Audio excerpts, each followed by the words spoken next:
The answer is that there is still more to come. And so if you've got a Bible with you, I'll invite you to open it to Revelation 21, and we'll read, and it says this. Then I saw a new heaven and a new earth. For the first heaven and the first earth had passed away. The sea was no more. I saw the holy city, the new Jerusalem, coming down out of heaven from God, prepared as a bride adorned for her husband. And I heard a loud voice from the throne saying, Behold, the dwelling place of God is with man. He will dwell with them, and they will be his people. And God himself will be with them as their God. He will wipe away every tear from their eyes. Death shall be no more, neither shall there be mourning, nor crying, nor pain any more, for the former things have passed away. And he who was seated on the throne said, Behold, I am making all things new. Also he said, Write this down, for these words are trustworthy and true. And he said to me, It is done. I am the Alpha and the Omega, the beginning and the end. To the thirsty I will give from the spring of the water of life without payment. The one who conquers will have this heritage. I will be his God. He will be my son. But as for the cowardly, the faithless, the detestable, as for murderers, the sexually immoral, sorcerers, idolaters, and liars, their portion will be in the lake that burns with fire and sulfur, which is the second death. You might think that that's a little bit of a strange Christmas text, but let me explain why I've chosen that. I've chosen it because it ties the big story together. It ties the reality of Jesus' birth into why he actually came, and it tells us that the broken state of the world is not its intended state, nor its final one. See, if you go all the way back to the beginning of the Bible, you see what God's intended state for the world is. His intended state is a good world, where there is community between God and man, where there is community between man, and where creation gives freely to man. All of that is actually what the Bible tells us God's intent still is. See, the book of Revelation says, when Jesus returns, heaven and earth will be made new. Oftentimes we think of heaven, this idea of going somewhere, of escaping this earth, but the biblical picture is actually much more that God renews this earth, this creation, to what it was supposed to be. In this scripture that we've read, we see that the sea is gone. You might think, well, that's kind of weird. Why does that happen? The sea, for the ancient mind and for the Palestinian mind, was the place of death. So as this author is writing and going, man, there's a new heaven and a new earth, and the sea is gone, he's going, man, all things are being made new, and the place of death is gone. There is no more death. In fact, God dwells with his people. He wipes away their tears. He takes away their mourning. He takes away their pain. He takes away their crying. I don't know about you, but there are many times that I look at the world around me, I go, man, I kind of long for that reality. I kind of desire that type of a reality where things are not broken, where things are not stained by sin, where things are not marred by death. The author C.S. Lewis, who many of you have likely read, called this an argument from desire, and he used this to point to the reality of God. He said, from the moment that we are born, there are hungers and desires in us that are always able to be met. For example, a child hungers. Why? Because food is available.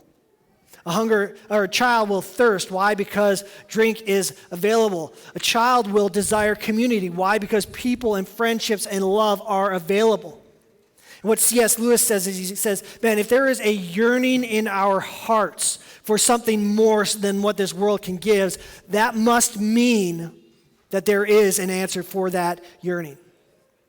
I'll illustrate this to you a little bit to help you understand. A number of years ago, I went on a trip hunting. It was the first big backpacking kind of hunting trip that I had done, and we had taken some ATVs into the mountains, and then we would hike out from there. And I remember one day going out, and I had this bright idea that I was going to hike up this mountain. And my dad, who was pushing 55, 60 at the time, he was like, Jared, have fun. I'll see you back at camp. And I remember I climbed probably about 1,000 feet up to the top of this mountain, and I got stuck in a snowstorm, and I climbed up further and then saw some animals, and so I went back down, and then I started heading back to camp. And what happened in this process, man, I started getting hungry. And there's this reality that was in my mind as all of this happened, was that my mom had sent this ice cream pail full of homemade chocolate chip cookies. And so as I hiked down the side of this mountain back to the camp, all I was thinking about is, man, I am starving, I am hungry, and I know that there is food. And when I got back to camp, I made some freeze-dried stuff, but as I was cooking, man, I demolished probably half of that cookie, of that jar or that bucket of cookies. And so what was happening was I knew that was there, and it gave me hope. It gave me something to look for. And this is kind of what C.S. Lewis is arguing, saying if there's a hunger in your heart for something more, it's because God has put that hunger there. That is a real desire, and it will be fulfilled. And so when you see the broken state of the world, and as it makes you hunger, listen to me, friend, there is a reason for that. It's because God has created us for something more than what we see around us, and Jesus is bringing that to fruition. He's making that real, and the day will come when that little king who was born in a manger will return and will finish what he started. He will set things right. It's not all that we learn, though, when we look at the big story. We also learn that the restoration that happens is based on the God of Scripture acting through Jesus Christ. You read this text in the book of Revelation, and you see that all of what's happening is based on him. He brings this new city that's called the New Jerusalem down. He wipes away our tears. He removes death. He removes mourning. He removes crying. Humanity does not magically figure their collective stuff out. So there's a big idea at the turn of the last century that we would progress so well and we were so smart that we would eventually fix everything. One of my favorite quotes is from a guy named H.G. Wells. If you know who H.G. Wells is, he's the author of the book War of the Worlds, and he's a famous humanist. Sometime in the early 1900s, there was a quote from H.G. Wells, and he said, hey, look at how much we have done. Is there anything that we cannot achieve? Then you go about 2 decades after World War I and after World War II, and you get another quote from H.G. Wells that goes, what is wrong with us? There is no hope for humanity. It's amazing what real perspective can do.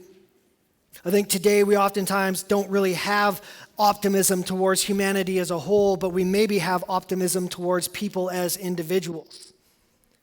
What the scriptures invite us to is to have optimism in an individual, and his name is Jesus. See, Jesus is the perfect man. And this is where Christmas lives. Jesus came born of a virgin, born into a poor family. He would become a refugee. The Bible tells us that a wicked king named Herod killed all of the young boys in his community, and he escaped really barely.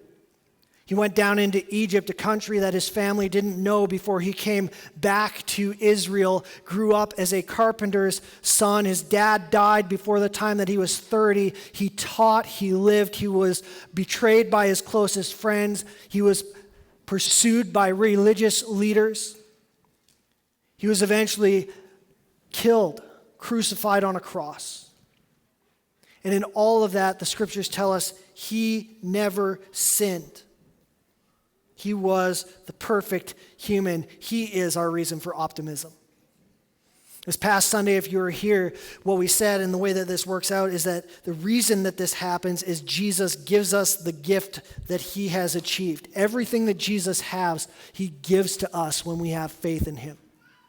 So his perfect, righteous life, his ability to restore, his coming reign, he gives all of that to us. Jesus is what all of this is about.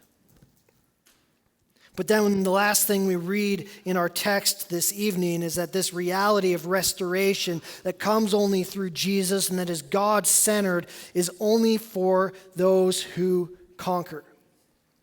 It's only for those who thirst. And specifically, the author of the book of Revelation says it is not for the cowardly, the faithless, the detestable, the murderers, the sexually immoral, the sorcerers, the idolaters, the liars. I don't know about you, but when I look at that list, I realize that all of us probably find ourselves there somewhere. See, maybe sorcery doesn't get you, but all of us have lied. Maybe you're not a murderer, but sexual immorality is a big issue in our culture. Idolatry, the thought of worshiping or putting something before the God of the universe.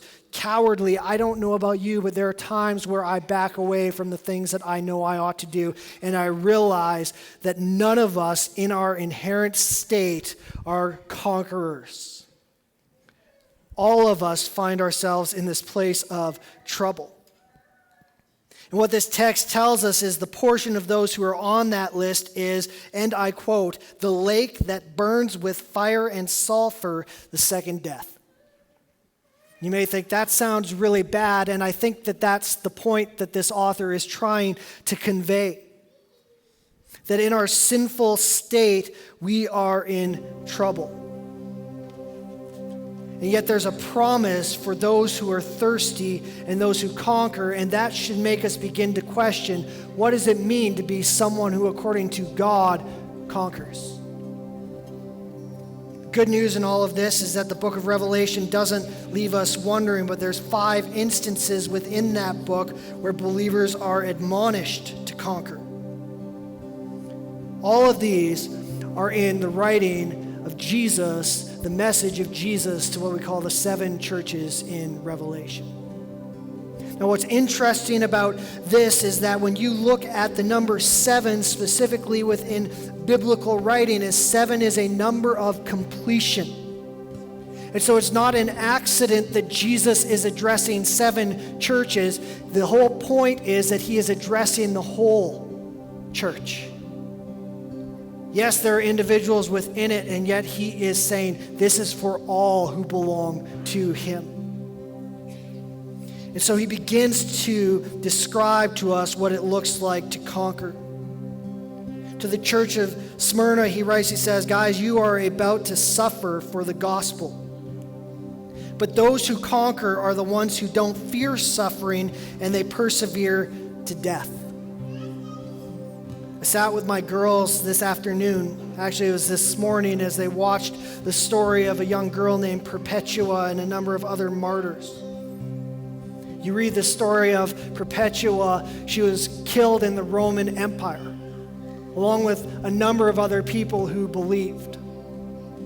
Why was she killed? Because the Roman Empire didn't like that people were following and believing in Jesus, and they were targeting specifically converts to Christianity.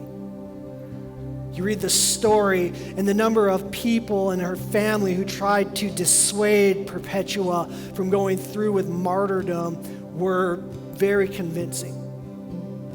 She had a young child, a newborn, and said, think of your son.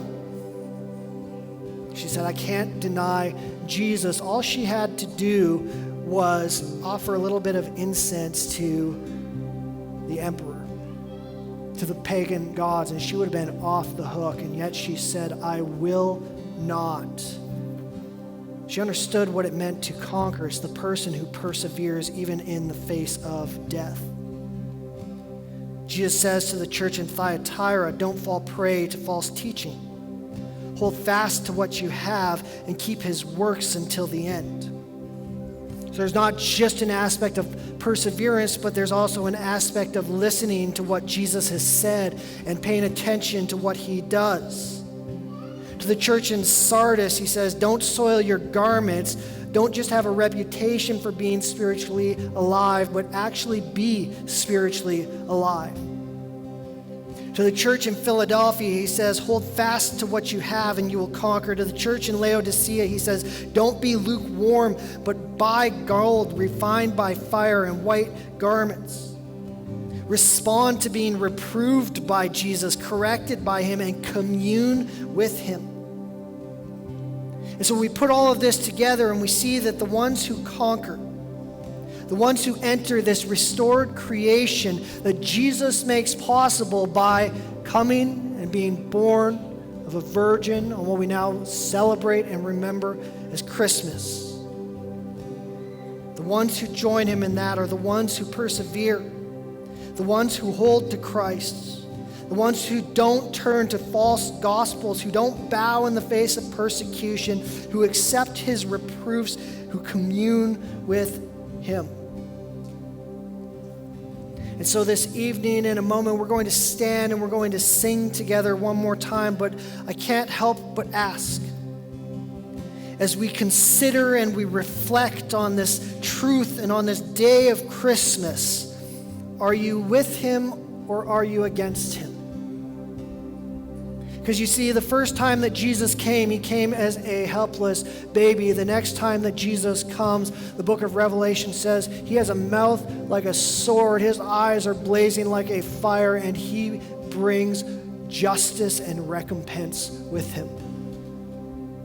Grace and mercy to those who conquer, and yet there is a stern warning all the same that if we are apart from him, we will have nothing to do with him. The Bible calls it this lake of fire and the second death.